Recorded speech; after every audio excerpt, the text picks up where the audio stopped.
అతను నవ్వితే విషం చిమ్మినట్టే ఉంటుంది. అతని ప్రతి మాటలోనూ క్రూరత్వం వినబడుతుంది. ఐరన్ ఐలాండ్స్ లో పుట్టిన ఐరన్ థ్రోన్ తంది చేసుకోవాలనే దురాశతో బ్రతికిన ఆ వ్యక్తే యోరాన్ గ్రేజాయ్. ఇతని క్యారెక్టర్ లో పెద్దగా మార్పు లేకపోయినా appearance loan, story line loan song of ice and fire books కి, గేమ్ ఆఫ్ థ్రోన్స్ కి చాలా తేడా ఉంటుంది. ఈ రోజు మనం షోలో చూడని అతని ఇంట్రెస్టింగ్ లైఫ్ స్టోరీ చెప్పుకుందాం. బుక్స్ లో యోరాన్ కి ఒక కన్ను ఉండదు. ఆ కంటికి అతను నలుపు లేదా ఎరుపు రంగు లెదర్ ప్యాచ్ కట్టుకుని ఉంటాడు. అందుకే అతన్ని క్రోస్ ఐ అని పిలుస్తారు. అతని రెండో కన్ను మాత్రం వేసవ కాలంలో ఆకాశంలా నీలంగా మెరిసిపోతూ ఉంటుంది. ఆ కంటిని స్మైలింగ్ ఐ అంటారు. అతని పెదాలు నీలంగా ఉండటానికి ఒక కారణం ఉంది. ఆ తర్వాత చెప్పుకుందాం. షోలో మాత్రం ఇతనికి రెండు కళ్ళు బానే ఉంటాయి. ఇక యోరాన్ చాలా క్రూరంగా, కన్నింగ్ గా ఉంటాడు. మాట్లాడితే చాలు అందరినీ ఎగతాళి చేస్తూ ఉంటాడు. ఇతను ఐరన్ ఐలాండ్స్ కి లార్డ్ అయిన బేలాన్ గ్రేజాయ్ పెద్ద తమ్ముడు. అంటే థియాన్ గ్రేజాయ్ బాబాయ్ అన్నమాట. బుక్స్ లో వీళ్ళకి ఇంకో ఇద్దరు తమ్ముళ్ళు ఉంటారు. వాళ్ళ పేర్లు ఏరాన్, విక్టోరియన్. షోలో ఈ ఇద్దరు తమ్ముళ్ళని ఇంక్లూడ్ చేయలేదు. ఇక యోరాన్ గ్రేజాయ్ షిప్ పేరు సైలెన్స్. దానికి ఆ పేరు రావడానికి ఒక సిన్స్టర్ రీజన్ ఉంది. అదేంటంటే ఆ షిప్ క్రూలో ఉండే అందరి నాలికల్ని యోరాన్ స్వయంగా కత్తిరించేస్తాడు. ఆ షిప్ ఫిగర్ హెడ్ నోరు అనే పార్టీ లేని ఒక అమ్మాయి బొమ్మ. పొడవైన కాళ్ళు, సన్నం నడుం, ఎత్తైన వక్షోజాలు, నల్లని జుట్టు, కళ్ళ స్థానంలో ముత్యాలు ఉన్న ఆ బొమ్మ ఒక చెయ్యి చాచి నిలబడినట్టుగా ఉంటుంది. ఎంత క్రూరుడైనా కూడా అతని షిప్ లో పనిచేయడానికి మనుషులు మాత్రం దొరుకుతూనే ఉంటారు. వాళ్ళలో ఎక్కువ మంది అతని లాంటి వాళ్లే ఉంటారు, లేదంటే ఫూల్స్ అయి ఉంటారు. ఐరన్ ఐలాండర్స్ అతని షిప్ లో పనిచేయడానికి ఒక కారణం ఉంది. ఆ షిప్ మీద వెళ్లి వాళ్ళు దోచుకున్న సొమ్ము మొత్తం అతను తన క్రూకే ఇచ్చేస్తాడు. తన కోసం పెద్దగా ఏది తీసుకోడు. యోరాన్ చిన్నతనంలో అతనికి తాను ఎగురుతున్నట్టుగా కళ్ళొస్తూ ఉండేవి. ఎప్పుడూ తన తమ్ముళ్ళని బాగా వెక్కిరిస్తూ భయపెడుతూ ఉండేవాడు.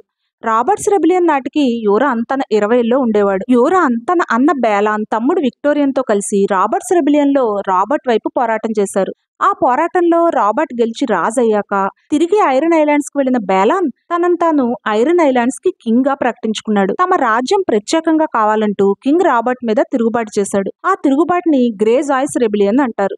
ఆ రెబిలియన్ ని రాబర్ట్ అణిచివేయడంతో బేలాన్ లొంగిపోక తప్పలేదు. ఈ రెబిలియన్ గురించి సెపరేట్ గా మరో వీడియో చేస్తాను. యోరాన్ పెళ్లి చేసుకోలేదు గాని ఎంతో మంది ఆడవాళ్ళని లొంగ తీసుకుని చాలా మంది బాస్టర్డ్స్ కి తండ్రి అయ్యాడు. కానీ వాళ్ళ గురించి అసలు పట్టించుకునేవాడే కాదు. 297 ఏసీలో అతను చేసిన ఒక పని వల్ల ఐరన్ ఐలాండ్స్ ని వదిలి వెళ్లాల్సి వచ్చింది. తమ్ముడు విక్టోరియన్ మూడో భార్య సాల్ట్ వైఫ్ అయిన ఒక స్త్రీని సెడ్యూస్ చేసి లొంగ తీసుకున్నాడో రేప్ చేశాడో తెలియదు గాని ఆ చెయ్యకూడని పని చేశాడు. దాంతో కోపగించిన అతని అన్న బేలాన్ అతన్ని ఐరన్ ఐలాండ్స్ నుంచి వెలివేశాడు. బేలాన్ బ్రతికుండగా మళ్లీ యోరాన్ ఐరన్ ఐలాండ్స్ లో అడుగు పెట్టకూడదని ఆర్డర్ చేశాడు. దాంతో అక్కడి నుంచి వెళ్లిపోయిన యోరాన్ వెళ్తూ వెళ్తూ తమ్ముడు విక్టోరియన్ ని చూసి ఎగతాళిగా నవ్వాడంటారు. అలా తన షిప్ సైలెన్స్ తో, కొంత క్రూతో బయట ప్రపంచంలోకి వెళ్లిన యోరాన్ మొత్తం నోన్ వరల్డ్ అంతా తిరిగానని చెప్పుకుంటాడు. చివరికి అషాయ్, స్మోకింగ్ సీ, ఓల్డ్ వెలేరియా కూడా వెళ్ళొచ్చానంటాడు. ఒక మైరిష్ మంత్రగత్తె తనకి ఒక డ్రాగన్ ఎగ్ ఇచ్చిందని, దాన్ని ఆమె హ్యాచ్ చేయలేకపోయిందని అంటాడు. కానీ ఒకసారి కోపంలో ఉన్నప్పుడు యోరాన్ దాన్ని సముద్రంలోకి విసిరేశాడట. ఇక్కడ మనం ఒక పోలిక గమనించాలి. షోలో మెన్షన్ చేయలేదు గాని టిరియన్ లానిస్టర్ లాగే యోరాన్ కి కూడా డ్రాగన్స్ అంటే ఒకలాంటి ప్యాషన్ ఉంది. టిరియన్ కి చిన్నప్పుడు డ్రాగన్ మీద ఎక్కి ఆకాశంలో ఎగిరినట్టు కళ్ళొస్తే యోరానికి కూడా ఎగిరినట్టుగా కళ్ళొస్తాయి. ఎలా అయినా ఒక డ్రాగన్ ని సంపాదించి దాంతో 7 కింగ్డమ్స్ కి కింగ్ కావాలన్నది యోరాన్ అంబిషన్. ఒకసారి కార్త్ దగ్గరలో వార్లాక్స్ అంటే మంత్రగాళ్లు ప్రయాణం చేసిన షిప్ ని పట్టుకున్నానని చెప్తాడు యోరాన్. అందులో 4 వార్లాక్స్ ఉన్నారట. వాళ్ళని బంధించిన యోరాన్ వాళ్ళలో ఒక వార్లాక్ తన్ని బెదిరించాలని చూస్తే అతన్ని చంపేసి మిగతా 3 చేత తినిపించాడట. ఆ షిప్ లో వార్లాక్స్ తాగే షేడ్ ఆఫ్ ఈవినింగ్ అనే డ్రింక్ చాలా బాటిల్స్ దొరికిందట. అతను అది తాగడానికి అలవాటు పడ్డాడు. అది తాగితే తమ మ్యాజికల్ పవర్స్, విజన్స్ ఇంప్రూవ్ అవుతాయని వార్లాక్స్ నమ్ముతారు. ఆ డ్రింక్ ఎక్కువగా తాగడం వల్లనే యోరాన్ పెదాలు నీలం రంగులోకి మారిపోయి ఉంటాయి. వెలేరియా రూయిన్స్ లో దొరికిందని చెప్పి ఒక డ్రాగన్ హార్న్ దగ్గర పెట్టుకుని తిరుగుతూ ఉంటాడు యోరాన్. అది ఊదితే డ్రాగన్స్ ని కంట్రోల్ చేయొచ్చని చెప్తూ ఉంటాడు. ఇదంతా యోరాన్ బ్యాక్ స్టోరీ అయితే గేమ్ ఆఫ్ థ్రోన్స్ కథ మొదలయ్యాక ఏమవుతుందో ఇప్పుడు చూద్దాం. కింగ్ రాబర్ట్ చనిపోయాక యోరాన్ అన్న బేలాన్ మళ్లీ తన్ని తాను ఇండిపెండెంట్ గా ఐరన్ ఐలాండ్స్ కి కింగ్ గా ప్రకటించుకున్నాడు. కానీ ఒక రోజు రాత్రి తన టవర్ పై నుంచి సముద్రంలోకి పడి చనిపోయాడు. అతను బ్రతికి ఉన్నంత కాలం ఐరన్ ఐలాండ్స్ కి రాకూడదన్నది కండిషన్ కనుక అన్న చనిపోయిన మర్నాడే యోరాన్ ఐరన్ ఐలాండ్స్ లో అడుగు పెడతాడు. బుక్స్ లో యోరాన్ తన అన్న బేలాన్ని చంపి ఉండొచ్చని కొందరు అనుమాన పడతారు గాని షోలో మాత్రం అతనే అన్నని సముద్రంలోకి తోసి చంపినట్టుగా చూపిస్తారు. అలా ఐరన్ ఐలాండ్స్ కి వచ్చిన యోరాన్ సీస్టోన్ చైర్ తందేనని క్లెయిమ్ చేసుకుంటాడు. కాదన్న ఒక లార్డ్ ని సముద్రంలో ముంచి చంపేస్తాడు. అతని అథారిటీని క్వశ్చన్ చేసిన తమ్ముడు విక్టోరియన్ అన్న కూతురు ఆశాలని డ్యూయల్లో ఓడించి ఐరన్ ఐలాండ్స్ కి కింగ్ గా మారతాడు యోరాన్. దాంతో ఆశ అక్కడి నుంచి పారిపోతుంది. అతని మరో తమ్ముడు ఏరాన్ కూడా తిరుగుబాటు చేద్దామని స్మాల్ ఫోక్ కి ప్రామిస్ చేసి మాయమైపోతాడు.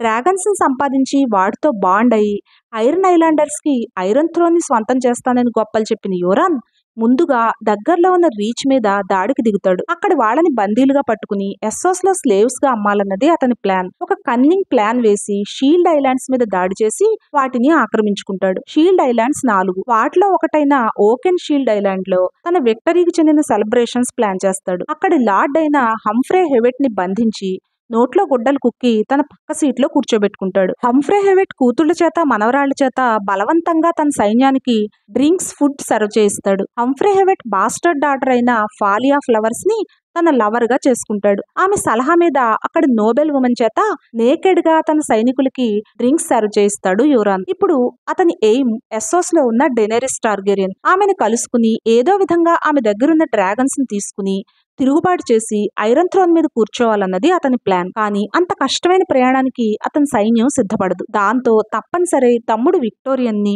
కొంత ఐరన్ ఫ్లీట్ ని డెనేరిస్ ని వెతికి తీసుకురమ్మని పంపుతాడు. తనతో పెళ్లికి ఆమెను ఎలా అయినా ఒప్పించి ఆమెని ఆమె డ్రాగన్స్ ని వెస్ట్రోస్ కి తీసుకురమ్మంటాడు. తాను కింగ్ అయ్యాక అతన్ని ఐరన్ ఐలాండ్స్ కి లార్డ్ ని చేస్తానని తమ్ముడికి ప్రామిస్ చేస్తాడు యోరాన్. ఐరన్ ఫ్లీట్ తో పాటుగా మాస్టర్ కెర్విన్ ని, మాట్లాడలేని ఒక స్త్రీని, డ్రాగన్ హార్న్ ని విక్టోరియన్ కి ఇస్తాడు యోరాన్. కానీ ఆ డ్రాగన్ హార్న్ ని ఊదిన వాళ్ళు చనిపోతారని ఒక రెడ్ బ్రిడ్జ్ చెప్పడంతో అన్న గిఫ్ట్లు పాయిజనస్ అని విక్టోరియన్ అనుకుంటాడు. డెనేరిస్ ని వెతికి పట్టుకున్నాక అన్నని పెళ్లి చేసుకోమని అడగకుండా తనే చేసుకోవాలన్నది విక్టోరియన్ ప్లాన్. విక్టోరియన్ ని అలా పంపిన యోరాన్ తన సైన్యంతో రీచ్ లోని మరిన్ని ప్రాంతాలైన మండేర్, అర్బార్, విస్పరింగ్ సౌండ్లని ఆక్రమించుకుంటాడు. తనను తాను king of the iron islands and north గా ప్రకటించుకుంటాడు. బుక్స్ లో అతని కథ అలా పూర్తవుతుంది. మార్టిన్ నెక్స్ట్ బుక్ అయిన విండ్స్ ఆఫ్ వింటర్ లోని చాప్టర్స్ గా బయటకు వచ్చిన కొంత స్టోరీలో ఇతను ఇంపార్టెంట్ క్యారెక్టర్ గా కనిపిస్తాడు. షార్క్ టీత్ తో చేసిన ఒక ఇనుప కిరీటం పెట్టుకుని తన సైలెన్స్ షిప్ మీద యోరాన్ ప్రయాణం చేస్తూ ఉంటాడని, తన తమ్ముడు ఏరాన్ని బంధించి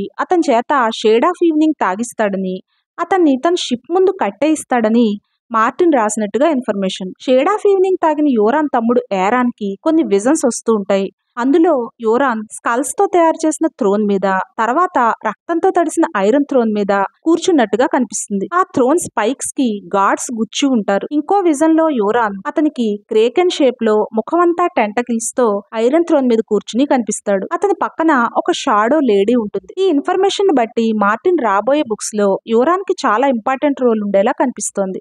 షోలో మాత్రం సెర్సీతో చేతులు కలిపి ఆమె కోసం డెనేరిస్ తో ఫైట్ చేసి డ్రాగన్ రేగాల్ని షూట్ చేసి చంపేస్తాడు. డెనేరిస్ అడ్వైజర్ అయిన మిస్సాండేని క్యాప్చర్ చేసి సెర్సీకి అప్పగిస్తాడు. డెనేరిస్ తో జరిగిన ఫైట్ లో ఆమె ఐరన్ ఫ్లీట్ మొత్తాన్ని డ్రాగన్ ఫైర్ లో కాల్చేస్తున్నప్పుడు సముద్రంలో దూకి ఈదుకుంటూ కింగ్స్ ల్యాండింగ్ వస్తాడు. అక్కడ అతనికి జేమీ లానిస్టర్ ఎదురవుతాడు. సెర్సీ కోసం వెళ్తున్న జేమీతో ఫైట్ చేసి అతన్ని గాయపరిచి చివరికి జేమీ చేతిలో చనిపోతాడు యోరాన్. షోలో కూడా ఇతని ఇంపార్టెంట్ రోలే అయినా బుక్స్ లో ఇంకా చాలా డిఫరెంట్ గా, కొంత మిస్టిక్ గా ఉంటుంది. విండ్స్ ఆఫ్ వింటర్ కోసం 13 ఏళ్ల ఎదురుచూపుల అజ్ఞాతవాసం పూర్తయి మార్టిన్ దయ వల్ల ఆ బుక్ బయటకు వస్తే మిగతా స్టోరీ తెలుసుకోగలుగుతాం. లేకపోతే ఇలా ఊహలతో సరిపెట్టుకోవాల్సిందే. సో ఇదండి గేమ్ ఆఫ్ థ్రోన్స్ వరల్డ్ లో ఒక ఇంపార్టెంట్ క్యారెక్టర్ అయిన యోరాన్ గ్రేజై బ్యాక్ స్టోరీ.